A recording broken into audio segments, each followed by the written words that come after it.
और ईरानियों को वैसे हैं थोड़े से, यानी जितना हमारा शाह के दौर में ईरान के साथ ताल्लुकात अच्छे थे, ज़ियाउल हक ने सपोर्ट भी किया, लेकिन ना जो ईरानियों को एक वो है ना ग्रीवेंस है पाकिस्तान से, वो यही है कि हम किस तरीके से अमेरिकन कैंप में रहे हैं, अभी तक अमेरिकन कैंप के अंदर है, जबकि रीजन में हमारे यानी ना अफ़गानिस्तान कैंप में अमेरिका के, ना ईरान है, ना इराक है, इंडिया को पता कुछ नहीं, इंडिया न्यूट्रल है, वो ब्रिक्स में भी है। अब तो अमेरिका का जो राइवल है सीधा साधा एक ब्रिक्स है। और आपको पता है उसमें कौन कौन शामिल हो गया? पाकिस्तान अभी तक शामिल हुआ, पाकिस्तान सुना है कि रूस शामिल करा रहा है।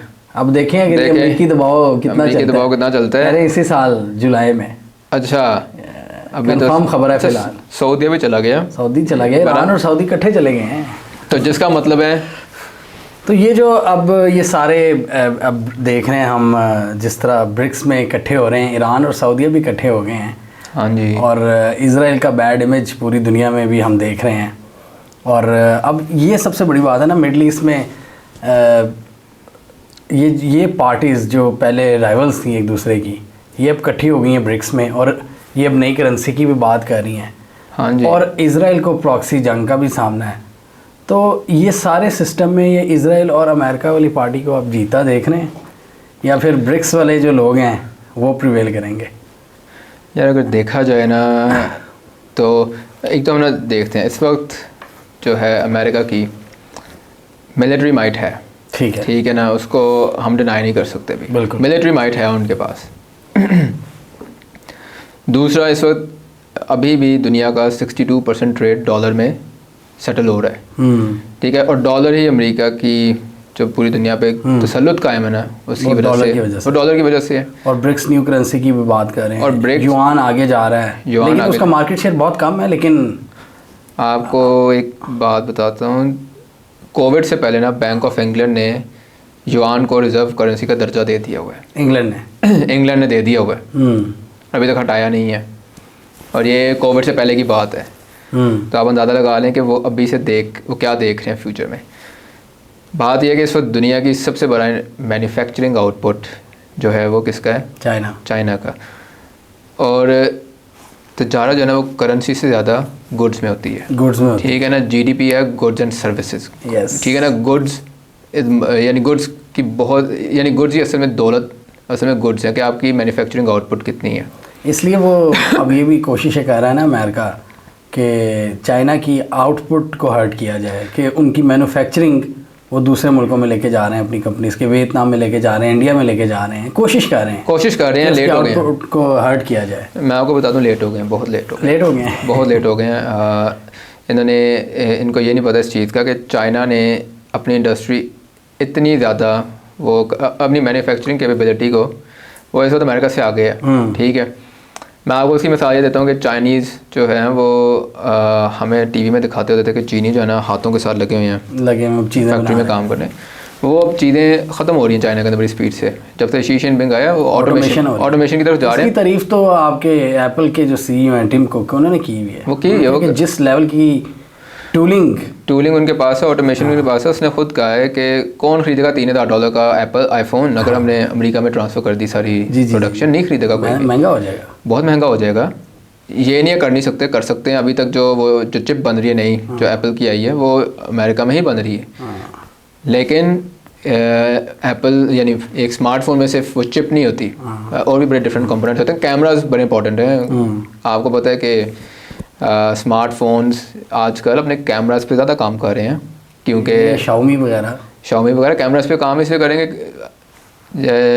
अब यानी स्मार्टफोन है किसी आम आदमी ने जाकर ख़रीदना है, ठीक है। एक बिज़नेस प्रोफेशनल चले उसका होगा कि भाई मेरी ईमेल कितनी सेफ़ है, मेरा डेटा कितना सेफ़ है वगैरह वगैरह। लेकिन वो थोड़े लोग हैं, जो ज़्यादा लोग हैं वो हैं कैमरा की तरफ जाते हैं, टिकटॉक और अच्छा कैमरा, कंटेंट क्रिएशन पे आ गया। तो कैमरास की तो सबसे बड़ी मार्केट, और उसमें भी फिर चीप स्मार्टफोन्स के अंदर अच्छे कैमरास वो चाइना दे रहा है। एप्पल के मुकाबले में आधी क्या, मतलब उसकी 20% प्राइस में आपको वो दे रहा है, अच्छे कैमरा, काफ़ी अच्छे कैमरास दे रहे हैं, स्मार्टफोन्स दे रहे हैं। फिर दूसरा आपकी कार मैन्युफैक्चरिंग हो गई सर, उसने BYD ने टेस्ला को साइड पे कर दिया, EV में। और यहाँ तक कि चाइना के अंदर फॉक्सवैगन की जो सबसे बड़ी इंटरनेशनल मार्केट थी वो चाइना थी। उसको भी बीट कर दिया BYD ने, जिसको दुनिया ने यानी ट्विटर पे चला दादा BYD ने टेस्ला को काट दी है। उसने ये बात नहीं बताया कि फॉक्सवैगन को भी काट दिया उन्होंने सबसे ज़्यादा सेल्स में, जो कि फॉक्सवैगन के लिए बड़ी प्रोडक्शन में बड़ी उनके लिए परेशान कौन है। क्योंकि चीनियों की आप सोच देखें, 90s के अंदर चीनियों ने कहा कि हमने अपनी गाड़ी की मैन्युफैक्चरिंग समहाउ चाइना में कर लें, लेकिन इस चीज़ का उन्होंने इदराक कर लिया, यानी ये होती है हकीकत पसंदी। उन्होंने कहा भाई इंटरनल कंबशन इंजन में ना हम जर्मन्स का जापानी का मुकाबला नहीं कर सकते, सो हमने पढ़ना ही नहीं है, इंटरनल कंबशन इंजन में पढ़ना ही नहीं है, पेट्रोल डीजल गाड़ी में पढ़ना ही नहीं है। वो किस में गए हैं, सीधा EVs में, इलेक्ट्रिक में।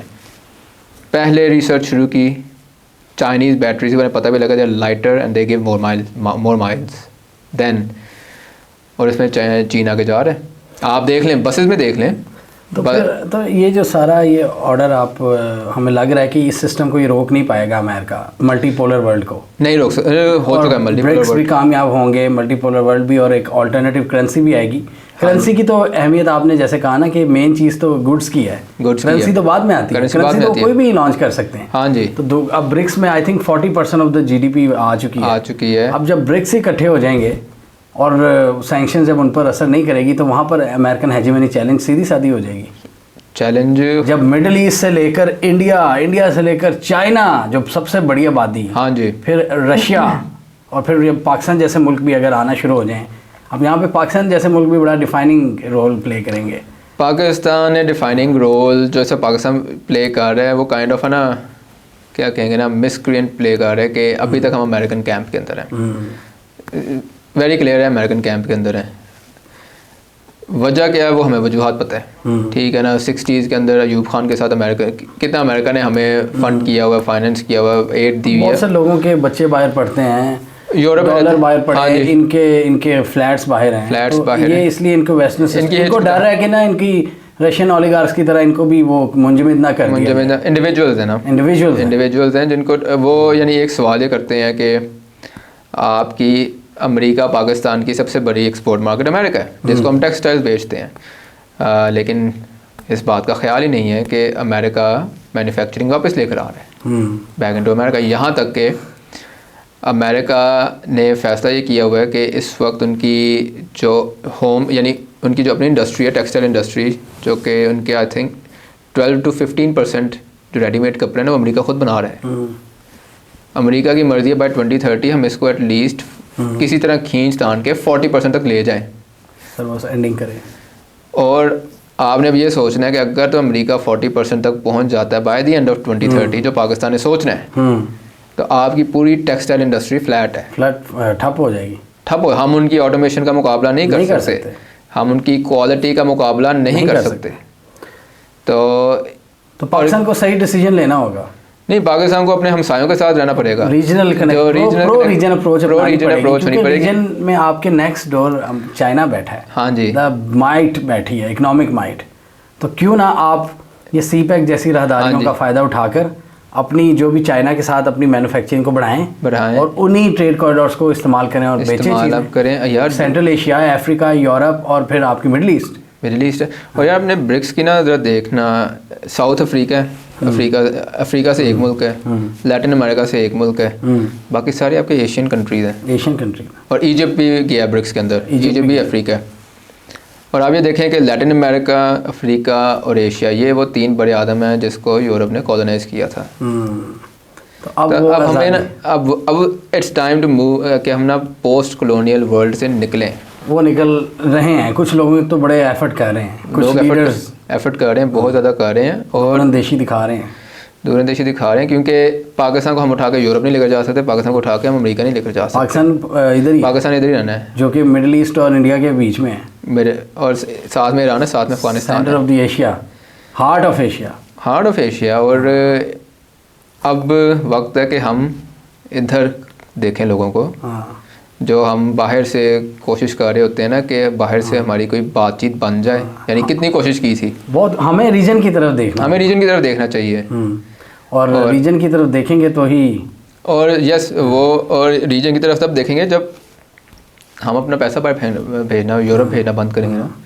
और यही बात आपको आ गई कि ये इस वक्त नहीं कशमकश चल भी इसलिए रही है कि इन 3 बड़े आज़मों का जो ज़्यादातर जो हिस्सा था जो यूरोप और अमेरिका की तरफ जा रहा था ना, वो अब डाइवर्ट होने का डर उन्हें बहुत ज़्यादा है। It's the way of life hurt होने के चांसेस हाई हो रहे थे अमेरिका के और यूरोप के, जिसको उन्होंने मेंटेन करना है।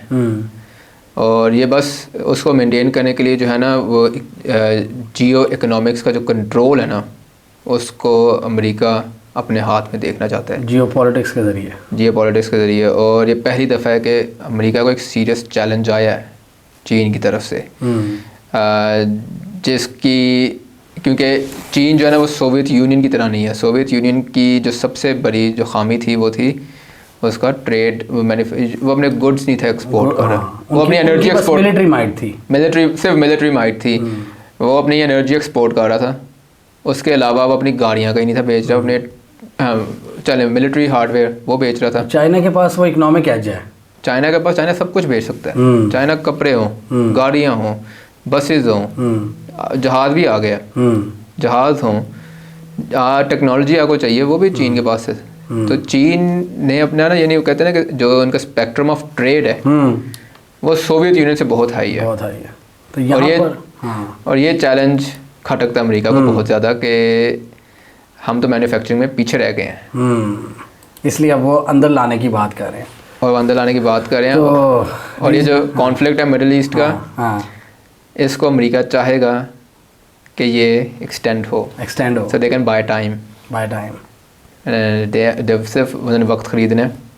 मतलब यही है कि उनकी जो उजारादारी है, जो उनकी हेजीमनी है, उसको जो अगर आज ख़त्म हो रही है तो 10 साल बाद ख़त्म हो जाए, या ultimately the reason will be victorious. और वैसे मैं उनके कुछ एनालिस्ट को पढ़ भी रहा था, अमेरिकन को, तो वो कहते हैं कि जी 10 साल में चीन डन है, चीन की मीशत गिर जाएगी।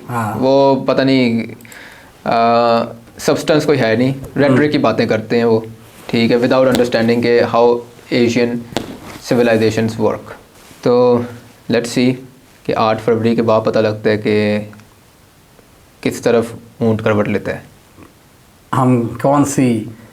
हम किस कैंप की तरफ जाते हैं और कैसे फैसले हम करते हैं जो हमारे फ्यूचर की डायरेक्शन को डिसाइड करेंगे। हाँ जी, ये हमारे पर है कि हमने कौन सी डायरेक्शन को पकड़ना है।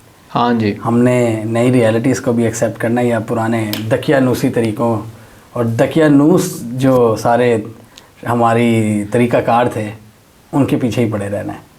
हाँ जी, फ्यूचर अब हमारे हाथ में ही है। आई थिंक फ्यूचर अब हमारे हाथ में है। फ्यूचर इज़ और जो हमारी इंडिविजुअल्स हैं सर्टन, वो अभी भी मादी को ही देखते हैं कि शायद मादी क्यों ना हम कट कॉपी पेस्ट कर लेंगे हाल में, लेकिन बहुत मुश्किल है, नई रियलिटीज़ को नहीं समझते। ज़माना तब्दील हो गया। चलें जी, उन्हें समझ आए।